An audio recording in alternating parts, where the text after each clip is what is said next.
भाई सर, ये वाकई अक्टूबर के अंदर अब इलेक्शन हो जाएंगे? कोई डिसीजन हुआ है कि नहीं हुआ?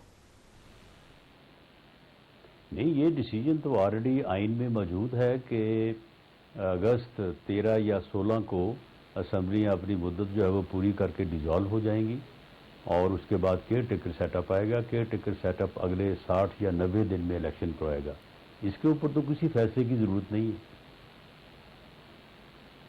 देखिए, मौलाना फजलुर रहमान साहब की तरफ से जो आज बात आई है उसने डाउट्स पैदा कर दिए कि मौलाना ये कहते हैं कि ये अभी पीडीएम ने फैसला करना है और दूसरा हमने ये देखना है कि हमारी इकॉनमी इस काबिल है कि इलेक्शन हो सके या ना हो सके, और फिर ये ना हो कि इलेक्शन से मजीद मसाइल पैदा हो जाए पाकिस्तान के अंदर।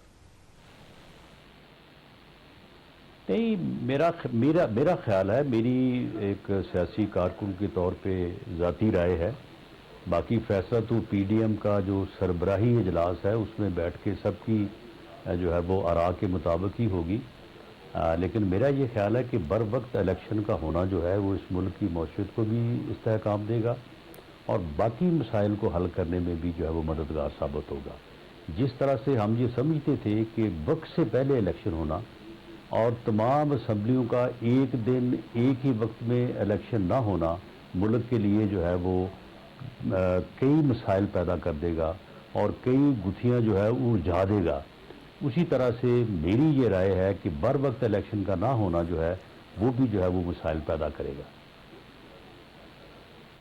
तो ये जो क्यास आ रही हैं ये गलत हैं और टाइम पे गवर्नमेंट जाएगी और टाइम पे इलेक्शन होंगे और उसी से पाकिस्तान अपनी डायरेक्शन लेगा, और अगर टाइम पे इलेक्शन नहीं होते तो आपका ख्याल ये है कि पाकिस्तान के मसाइल में इजाफा हो जाएगा? जी, मेरी एक सियासी कारकुन होने के नाते ये राय है और मेरी जमात में भी अक्सरियत की यही राय है। तो बाकी ठीक है, हर किसी को अपनी राय के इजहार का जो है वो हक हासिल है और वो अपनी बात कर सकता है। लेकिन मेरा ये ख्याल है कि जिस तरह से बेवक्त इलेक्शन इस मुल्क के लिए मसाइल पैदा करते अगर हो जाते, जो पीटीआई ने और इमरान खान ने कोशिश की और उसके बाद उसी कोशिश में जो है वो एक ऐसी लाइन क्रॉस कर बैठा कि जिसके बाद अब उसका सियासी जो किरदार है वो ही डाउटफुल हो गया है, उसी तरह से बर वक्त इलेक्शन का ना होना भी जो है वो मसाइल को पैदा करेगा। ठीक। और मियां नवाज शरीफ साहब भी यही चाहते हैं कि बर वक्त इलेक्शन और उससे पहले वो आएं और आके लीड करें अपनी पार्टी को? जी, मेरी असेसमेंट यही है कि उनकी यही सोच है, प्राइम मिनिस्टर की भी यही सोच है। ठीक हो। अभी शायद खान अब्बासी साहब की तरफ से ये खदशा जिसका इजहार किया जा रहा है कि इलेक्शन हो सकता है डिले हो जाए, बल्कि उनका ये कहना है कि अगर डिले हुए तो बहुत नुकसान होगा, और साथ वो ये कह रहे हैं कि एक मुज़ाकरात होने चाहिए इलेक्शन से पहले। ज़ाहिर है वो चेयरमैन पीटीआई की बात कर रहे होंगे कि उनके साथ मुज़ाकरात हों, तभी जाके ये कन्फ्यूजन और क्यास खत्म हो सकेगा।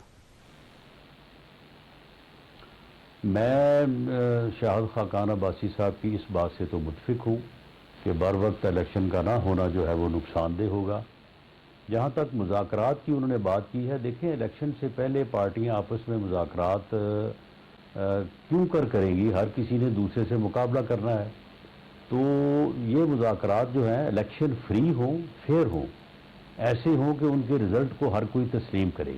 जब आवाम का फैसला आ जाए और जिन पार्टियों को भी आवाम पार्लियामेंट में अपनी नुमाइंदगी के लिए भेजें, उनके दरमियान मैं समझता हूँ कि जिस तरह से चार्टर ऑफ डेमोक्रेसी हुआ था, एक चार्टर ऑफ इकॉनमी जो है वो होना चाहिए।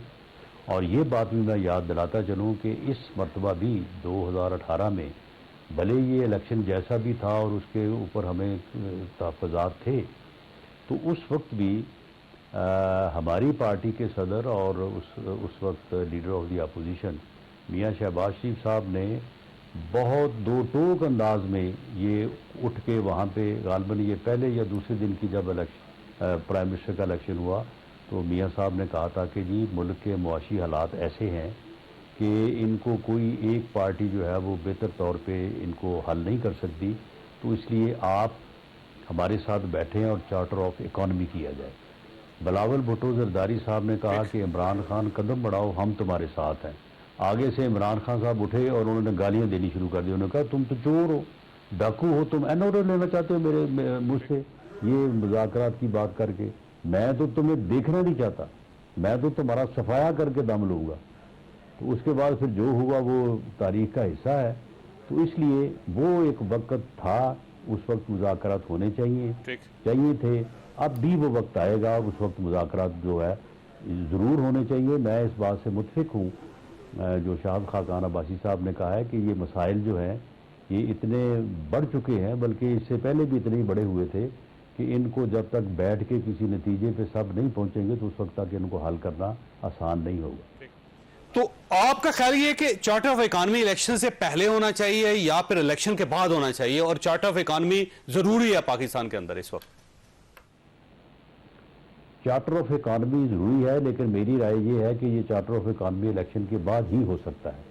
اس سے پہلے اگر آپ مذاکرات کریں گے، بیٹھیں گے، تو وہ ایک عجیب ہی صورتحال بن جائے گی، کس کو بٹھائیں گے اور کس کو نہیں بٹھائیں گے، سب کہیں گے یہ ہمارا استحقاق ہے۔ الیکشن کے بعد تو پھر ایک بات طے ہو جائے گی نا کہ جو لوگ پارلیمنٹ میں ہوں گے وہ بیٹھیں گے۔ ٹھیک ہے، اچھا یہ فرمائیے رانا صاحب کہ کیا پی ڈی ایم کے اندر کسی نہ کسی جگہ یہ سوچ موجود ہے کہ الیکشنز کو 6 مہینے یا 1 سال ڈیلے کر لیا جائے تاکہ اکانومی ٹریک پہ آ جائے اور باقی معاملات سیٹل ہو جائیں اور پھر الیکشن کروائے جائیں؟ دیکھیں یہ خواہش تو موجود ہو سکتی ہے، لیکن اس خواہش کو جو ہے وہ یعنی سیل کرنے کے لیے کہ 6 ماہ میں اکانومی درست ہو جائے گی، یہ ایک بہت بڑا سوال ہے۔ اگر تو 6 ماہ میں اکانومی جو ہے وہ درست ہو سکتی ہو تو پھر تو چلو کوئی حرج نہیں ہے، لیکن یہ آرگومنٹ زیادہ وزنی ہے کہ 6 ماہ میں اور خراب ہو جائے گی اگر الیکشن بر وقت نہ ہوئے۔ ٹھیک، اچھا یہ فرمائیے سر، یہ الیکشن پی ڈی ایم لڑے گی یا تمام جماعتیں الگ الگ لڑیں گی، اور جو ہی آپ کی گورنمنٹ ختم ہوگی تو پی ڈی ایم بھی ختم ہو جائے گی اس کے ساتھ ہی؟